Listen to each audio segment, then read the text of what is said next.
Il est facile d'être cynique à propos du droit international.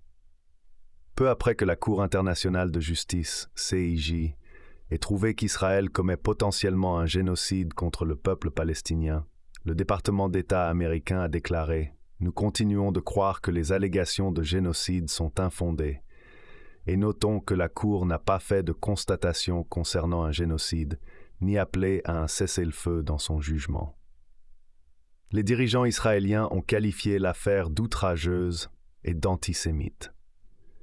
Pourtant, les risques pour Israël découlant du jugement de la CIJ et de ses suites dans l'année ou les 2 années à venir sont profonds.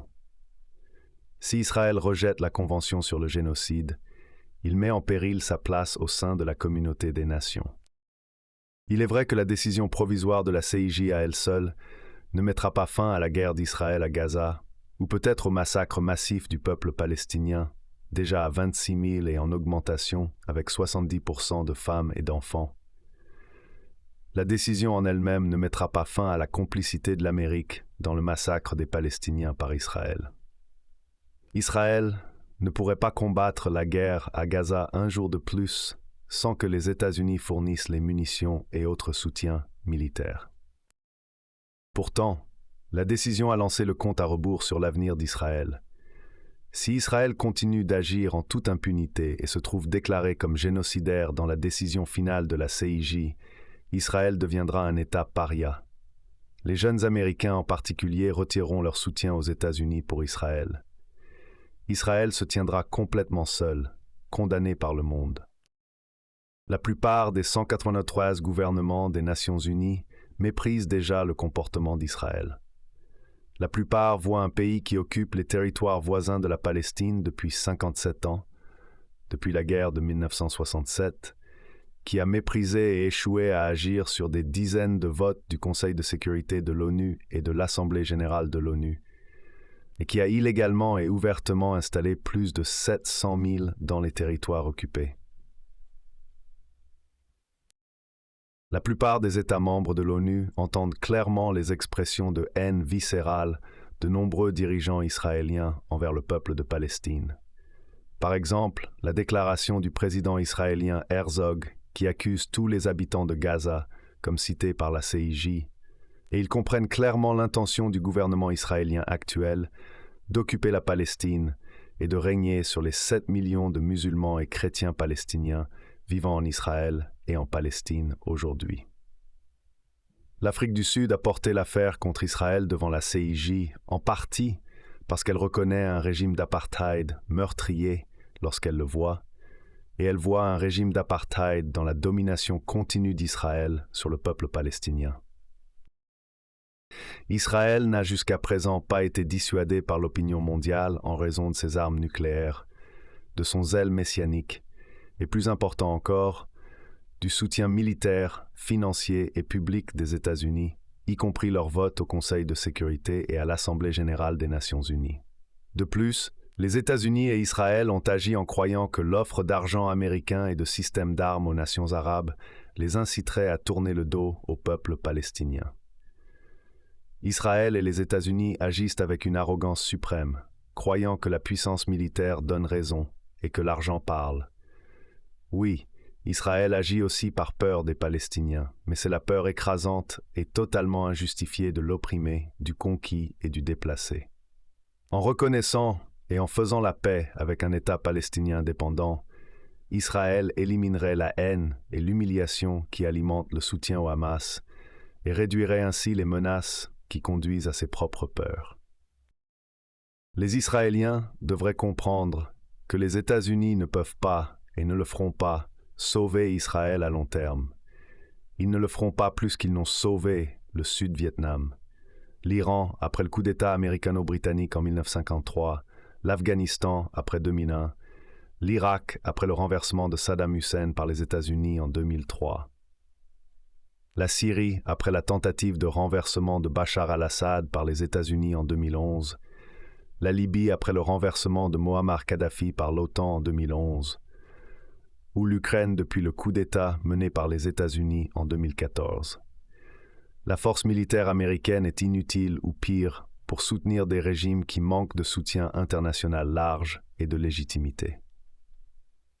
L'Amérique se lasse de chaque aventure militaire mal avisée et passe à autre chose, et finira par le faire vis-à-vis d'Israël si Israël devient un État paria et hors la loi. L'argent et les systèmes d'armes des États-Unis ne feront pas la différence auprès des voisins arabes. Les États-Unis sont à bout de leur générosité financière.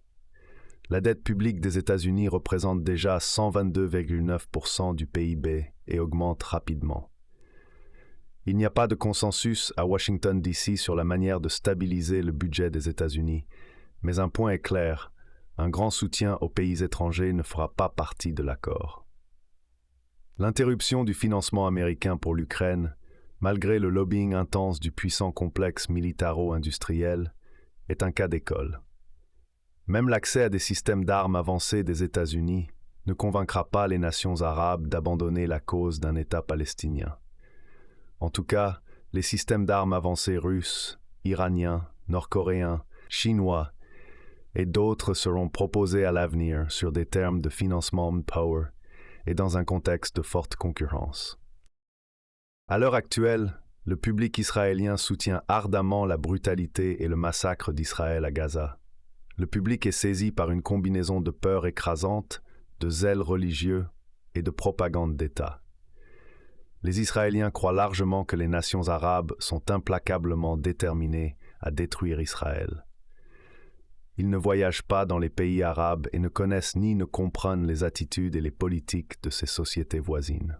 Ils n'écoutent pas les déclarations des leaders arabes et islamiques appelant à la paix basée sur la solution à deux États, parce que les médias grand public israéliens, comme les médias grand public américains, sont sous l'emprise d'une propagande d'État incessante, d'un patriotisme qui anesthésie l'esprit et d'un bellicisme implacable. La société israélienne est incommensurablement traumatisée par l'Holocauste nazi, qui reste le fait central de la modernité et de la mémoire de chaque famille juive d'origine européenne dans n'importe quelle partie du monde. Une éventuelle conclusion par la plus haute cour mondiale qu'Israël est désormais devenu un auteur de génocide ébranlera donc la société israélienne jusqu'à ses racines et rompra le contrat social d'Israël avec le judaïsme mondial. À ce stade très douloureux et très grave, l'opinion publique israélienne pourrait commencer à reconsidérer ses hypothèses actuelles. Oui, malgré la décision de la CIJ, les meurtres perpétrés par Israël continuent, mais sous une surveillance juridique et politique considérablement accrue. Chaque meurtre israélien de sang-froid, chaque bombardement d'un hôpital, chaque destruction d'une école ou d'une université palestinienne, chaque refus israélien de fournir de la nourriture et de l'eau aux Gazaouis sera méticuleusement enregistré par l'excellente équipe juridique de l'Afrique du Sud. Et par des instituts juridiques hautement respectés dans le monde entier, y compris le Centre pour les droits constitutionnels et le droit pour la Palestine. Tout sera dûment transmis à la CIJ. La Palestine survivra à l'épreuve horrifique actuelle, profondément blessée, mais avec un soutien mondial fort. L'avenir d'Israël, en revanche, est en jeu, car il pourrait bientôt se retrouver banni par la communauté des nations comme un violateur flagrant du droit international. Israël a urgemment besoin de dirigeants qui privilégient le droit international à la force militaire, l'humilité à l'arrogance et la paix à la brutalité. Et Israël, pas moins que les États-Unis, doit comprendre la futilité autodestructrice de déployer la force militaire pour nier la justice et les droits politiques du peuple palestinien.